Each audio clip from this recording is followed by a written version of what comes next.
આરતી એક ગરીબ છોકરી હતી. તે પોતાની બેગને કોઈને અડવા પણ નહોતી દેતી. અમીર છોકરીઓ દરેક ક્ષણે તેની મજાક ઉડાડતી રહેતી.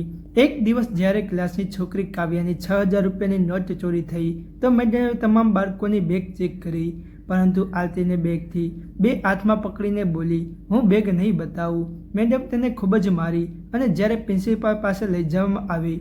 જ્યારે પ્રિન્સિપાલે આરતીની બેગ ખોલીને જોયું તો આરતી જોર જોરથી રડવા લાગી. પ્રિન્સિપાલે આરતીને છાતીએ લગાડી દીધી.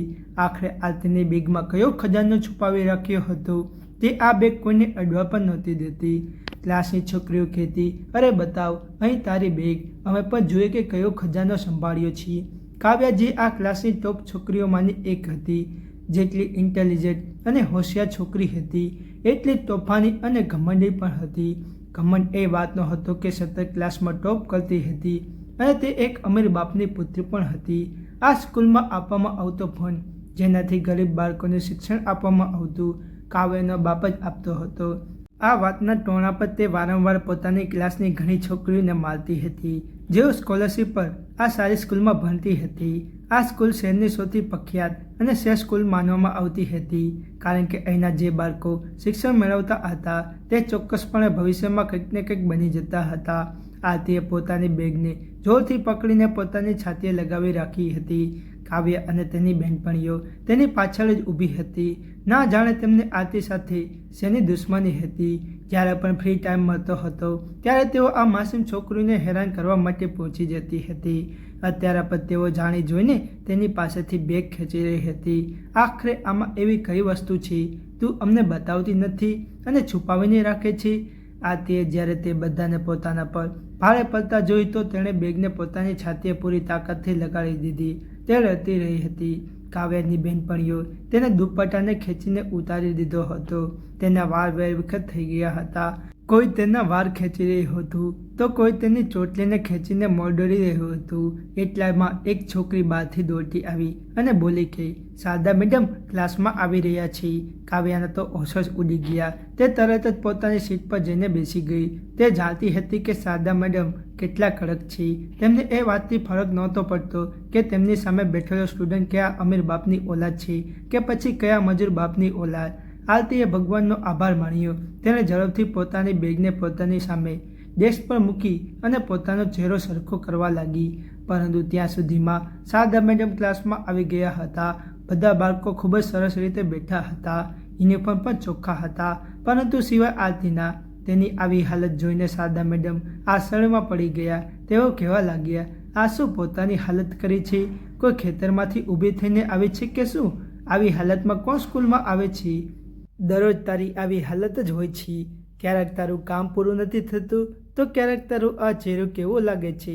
સવારે ઉઠીને મોઢું પણ નથી ધોતી અને આવી ખરાબ હાલતમાં અહીંયા આવીને શ્વાસ લે છે." તેમની વાત પર ક્લાસમાં દરેક છોકરાઓ હસવા લાગ્યા. સૌથી ઊંચો અવાજ તો કાવ્યનો જ હતો.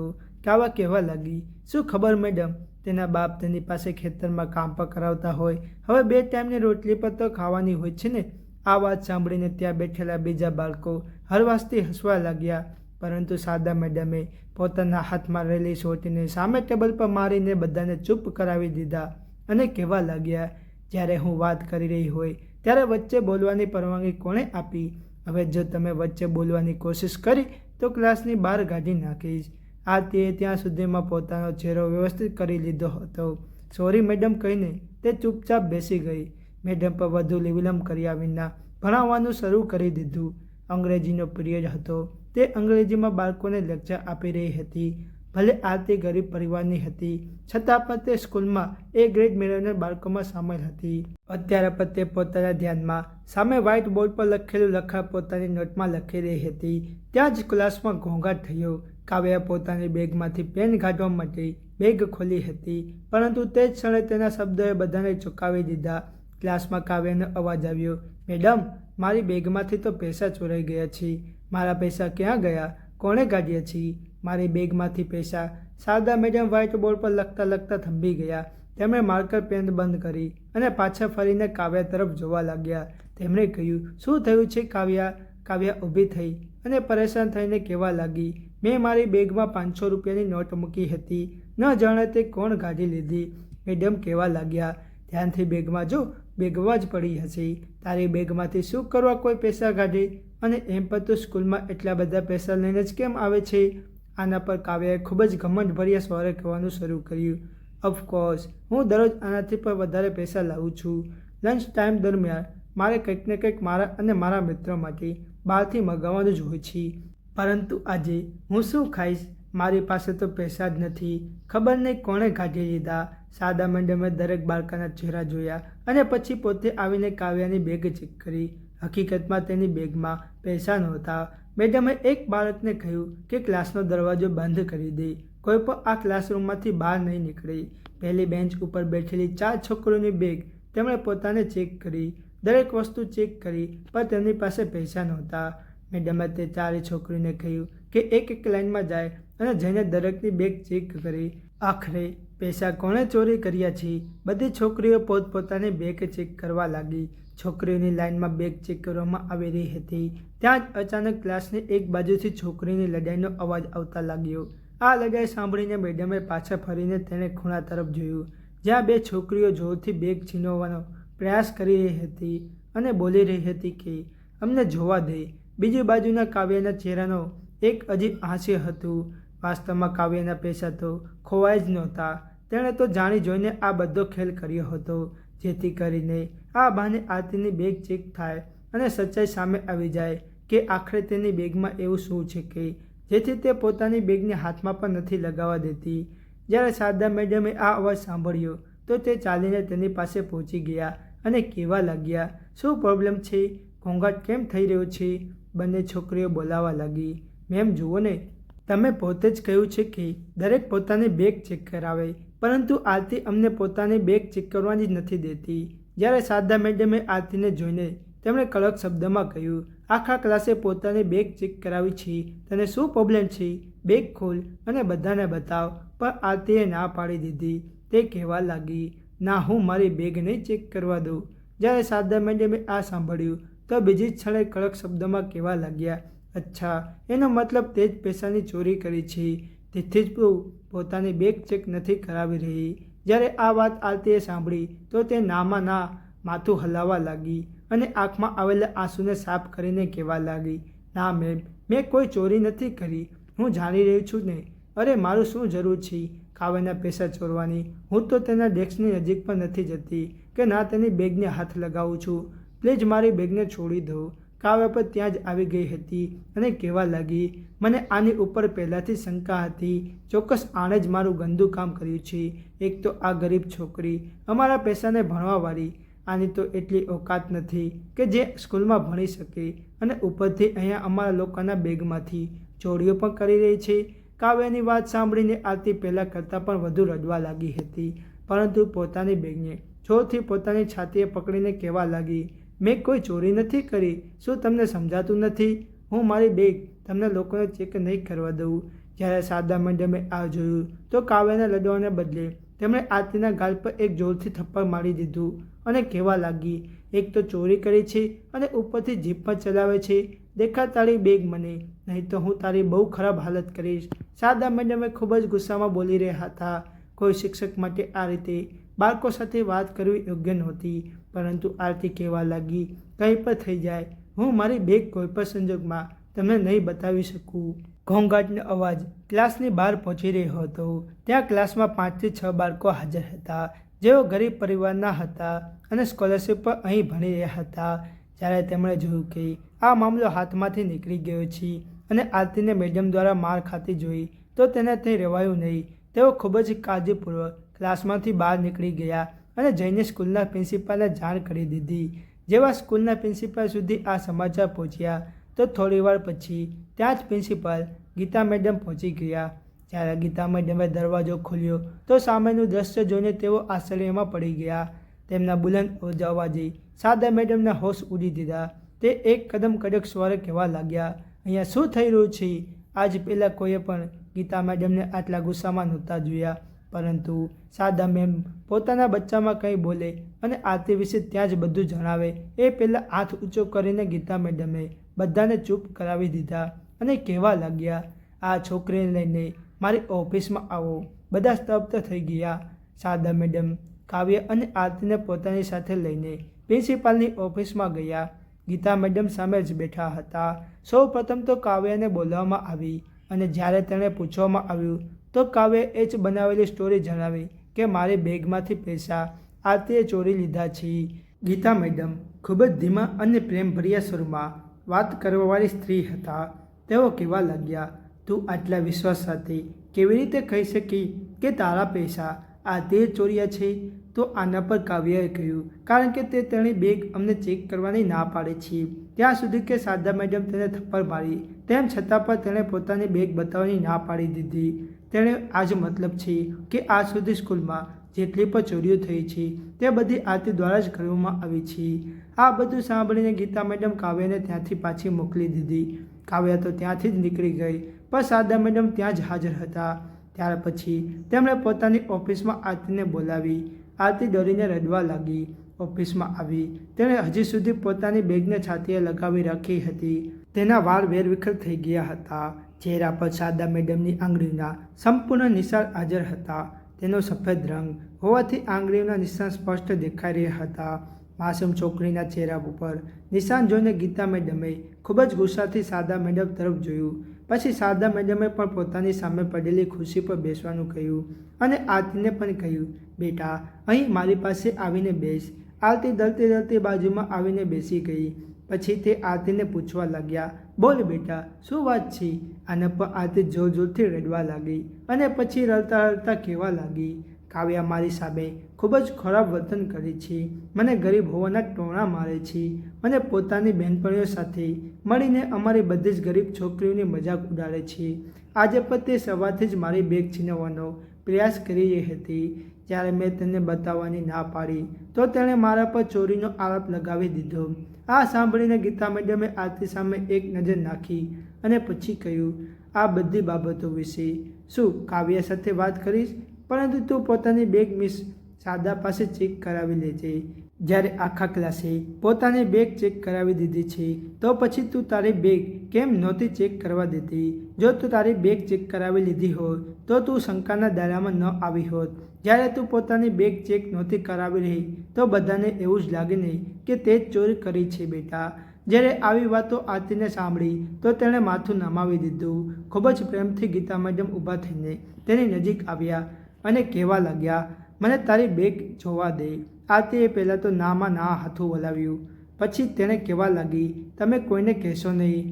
ગીતા મેડમે ખૂબ જ પ્રેમથી આરતીના માથા પર હાથ ફેરવીને કહ્યું, ના બેટા, કોઈને નહીં કહું, તું મને જોવા દે. આ બેગમાં શું છે?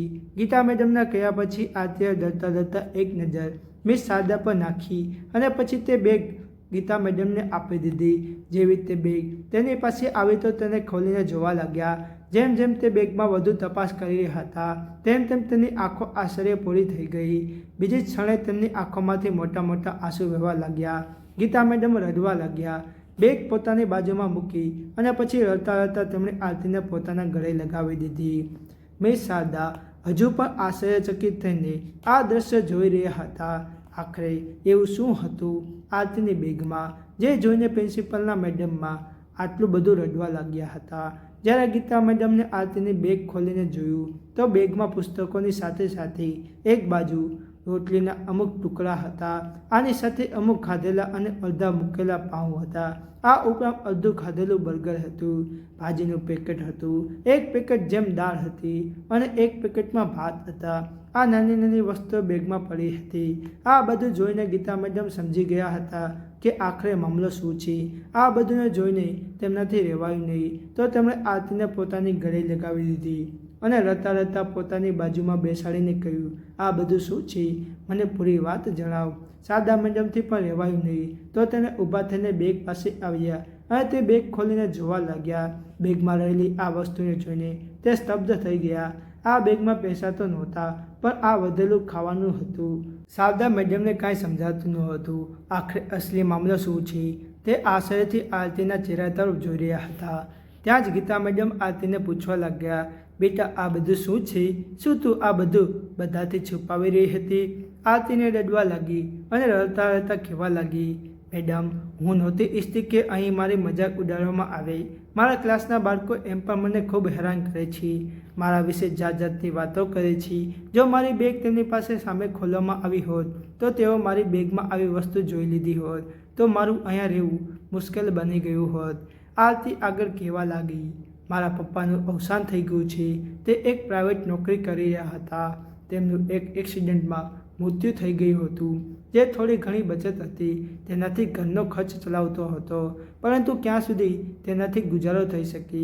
મારી માં બીમાર રહે છે. જ્યાં સુધી તે દવાઓ ના લાવે ત્યાં સુધી તેની તબિયત સારી નથી રહેતી. તે કોઈ ભારે કામ કરી નથી શકતી. લોકોના ઘરોમાં જઈને કામ કરે છે તો તેની તબિયત વધુ બગડવા લાગે છે. થોડું ઘણું જે કામ થઈ શકે તે કરી લે છે, નહીંતર પાછી ઘરે આવી જાય છે. ના તે નીચે વળી શકે છે, ના કોઈ ભારે વસ્તુ ઉચકી શકે છે. તેની તો મારી દવા પણ ખતમ થઈ ગઈ છે. મારાથી નાના મારા 4 ભાઈ બહેનો છે. તેઓ તો ખૂબ જ નાના છે, કોઈ કામ નથી કરી શકતા. હું બધાને ભૂખ્યા પણ નથી જોઈ શકતી. એક દિવસ અમારા ઘરમાં ચૂલો ના સળગ્યો ત્યારે જે પણ વાસી ખાવાનું થોડું ઘણું મળતું તે પણ ખાઈ લેતી. નાના ભાઈ બહેનને ખવડાવી દેતી. હું અહીંયા સ્કોલરશિપ પર હતી, તેથી જ હું અહીંયા ભણવા માટે આવું છું. મારું એ સપનું છે કે જ્યારે હું મોટી થઈને મારા પગ ઉપર ઊભી થઈશ ત્યારે હું એટલું કમાઈશ કે મારી મા અને મારા નાના ભાઈ બહેનને પેટ ભરીને ખાવાનું ખાઈ શકે. તેઓને ક્યારેય કોઈની સામે હાથ ન લંબાવવો પડે. 2 દિવસથી હું ભૂખી હતી. તે માત્ર પાણી પીને જ ગુજારો કરી રહી હતી. હવે તો પડોશી પણ અમારી મદદ કરવા તૈયાર નહોતા. કહેતા હતા કે અમારી સ્થિતિ પણ તમારા જેવી જ છે. અમે લોકો આખરે કેવી રીતે મદદ કરી શકીએ? જો તમારી મદદ કરીશું તો અમારો ખર્ચ કેવી રીતે પૂરો કરીશું? આમ અમે લોકોએ કોઈને પણ ન કહેવું બંધ કરી દીધું. 2 દિવસથી ભૂખી હતી. એક દિવસ જ્યારે હું સ્કૂલમાં ઘરે જઈ રહી હતી ત્યારે રસ્તામાં મારું ધ્યાન એક લારી તરફ ગયું. ત્યાં તે માણસ પાઉંભાજી ખાવાનું વેચી રહ્યો હતો. તેને પાઉંભાજી વેચતા જોઈને હું તેની દુકાન પાસે ગઈ. મેં જોયું હતું કે વધેલી ભાજી, અડધા પાવ, લોકોનું વધેલું ખાવાનું એક બાજુ પડેલી ડોલમાં ફેંકી રહ્યો હતો. કદાચ તેને વિચાર્યું હશે કે કોઈ કૂતરા બિલાડીને નાખી દઈશ, પરંતુ જ્યારે મેં તે ખાવાનું જોયું તો મારા મોંમાં પાણી આવી ગયું. તે કોઈ જ કચરામાં નહોતો ફેંકી રહ્યો, પણ એક ચોખ્ખી ડોલમાં જ મૂકી રહ્યો હતો. હું ધીરે ધીરે ચાલતી તેની પાસે ગઈ અને જોઈને કહ્યું, શું હું આ ખાવાનું લઈ લઉં? તો તેણે મારી સામે આશ્ચર્યથી જોયું અને કહેવા લાગ્યો, તું આનું શું કરીશ? આ ખાવાનું તો લોકોનું એઠું છે. આ તો દુકાન બંધ થયા પછી કૂતરા બિલાડીઓને નાખવામાં આવે છે. જ્યારે મેં તેની વાત સાંભળી તો હું કહેવા લાગી કે મને આ ખાવાનું આપી દો, હું આના પૈસા નહીં આપી શકું. તો તેણે કહ્યું, આહા લઈ જા, આ વધેલું ખાવાનું છે, હું આના પૈસા લઈને શું કરું? હું ખુશ થઈ ગઈ અને તે ખાવાનું લઈને સાઈડમાં બેસી ગઈ. ભૂખને કારણે મારી હાલત ખરાબ થઈ રહી હતી. પહેલાં તો તેને ખાવાનું મેં પોતાનું ખાધું અને બાકી વધેલું ખાવાનું મેં પોતાની બેગમાં મૂકી દીધું. ઘરે જઈને હું મારી મા અને નાના ભાઈને આપીશ. આજ મારું રોજનું કામ બની ગયું છે. હું દરરોજ ત્યાંથી પસાર થઈને વધેલું ખાવાનું ઘરે લઈ જઉં છું. તે લારીવાળો ભાઈ પણ એક ચોખ્ખી ડોલમાં આ ખાવાનું નાખીને મૂકી રાખે છે અને ગંદુ નથી કરતો. હું જ્યારે પણ ત્યાંથી પસાર થાઉં તે મને ખાવાનું આપી દે છે. મારી મા અને નાના ભાઈ બહેનને પણ ખબર છે કે હું આ ખાવાનું એક લારીમાંથી લાવું છું. ભલે આ એટલું ખાવાનું હોય છે, પરંતુ તેમ છતાં અમારા માટે ખાવાનું ખૂબ કિંમતી છે. અમે ભગવાનનો આભાર માનીએ અને જીવી રહ્યા છીએ. હું બસ એક કોશિશ લગાવી રહ્યો છું કે મારો અભ્યાસ શક્ય તેટલી વહેલી તકે પૂર્ણ થાય. હું અહીં અભ્યાસ પૂર્ણ કર્યા પછી એક સારી નોકરી મેળવી શકું, જેથી મારા ઘરની પરિસ્થિતિ સુધરી શકે. આ બધું સાંભળીને તો શારદા મેમની આંખોમાં આંસુ આવી ગયા. તે ભારે શરમે અનુભવવા લાગ્યા. તેમણે કેમ આ નિર્દોષ બાળકી પર હાથ ઉઠાવ્યો? વાત તો બીજી કોઈ પણ હોઈ શકતી હતી. તો પછી કેમ તે આટલી નિષ્ઠળ બની ગઈ? આ નિર્દોષ બાળકીને મારતી રહી. ગીતા મેડમ હસીને આરતીની હિંમત વધારીને કહ્યું, 100માંથી માત્ર પર ટકા બાળકોને જ આવે છે જેઓ ભણતર ખાતર આટલી તકલીફો વેઠે છે. ભગવાન તને એક દિવસ ચોક્કસપણે કામયાબ બનાવશે. હું તારી દરેક રીતે મદદ કરીશ. આટલું સાંભળ્યા પછી આરતી ત્યાંથી જતી રહી. પરંતુ શારદા મેમ અને ગીતા મેડમ કેટલાક સમય સુધી આરતી અને તેની મા વિશે વિચારતા રહ્યા. તેમના ઘરનો ખર્ચ ખૂબ જ મુશ્કેલથી ચાલી રહ્યો હતો. ગીતા મેડમે તેમને કામ સોંપ્યું. તે સ્કૂલ શરૂ થતાં જ તમામ ક્લાસમાં જઈને રજિસ્ટ્રેશન એટેન્શન આધે નોંધાશે અને જે પણ ટીચર રજા ઉપર હોય તેના વિશે આવીને પ્રિન્સિપલ મેડમને જણાવશે. આ માટે તેમને સારો પગાર આપવામાં આવશે. આવા નાના મોટો કામ તેમને સોંપવામાં આવ્યા, જેથી તે પોતાના સ્વાસ્થ્યનું પણ ધ્યાન રાખી શકે અને ઈમાનદારીથી કમાઈ શકે. કાવ્યા જેવા બાળકો જેવું ક્યારેક આરતી પણ અને તેના જેવા ગરીબ બાળકોની મજાક ઉડાવતા હતા. તેમના હૃદય પરિવર્તન માટે સ્કૂલમાં એક એવું કાર્યક્રમનું આયોજન કરવામાં આવ્યું જેમાં આરતી જેવા બાળકો અને તેના માતા પિતાને રિયલ હીરો કહેવામાં આવ્યા અને ભેટ આપવામાં આવી. સ્ટેજ પરથી એવું જાહેર કરવામાં આવ્યું કે અમારી નજરમાં બાળક અમીર હોય કે ગરીબ બધા સમાન છે. અમે બાળકોને તેના પૈસાથી નહીં પરંતુ શિક્ષણ પ્રત્યેના તેમના સમર્પણ દ્વારા ઓળખીએ છીએ. ધીમે ધીમે બાળકોનું વર્તન આરતીની સાથે સારું થવા લાગ્યું, પરંતુ તેમ છતાં પણ જેમનો જેવો ઉછેર હતો તે ક્યારેક દેખાઈ આવતો. ધીમે ધીમે સમય વીતવા લાગ્યો અને એક સમય એવો આવ્યો કે જ્યારે આરતી મહેનત કરીને ડૉક્ટર બની ગઈ. તેણે ના પોતાનું શિક્ષણ ચાલુ રાખ્યું પરંતુ પોતાના નાના ભાઈ બહેનોને પણ ઉચ્ચ શિક્ષણ આપવાનું હતું.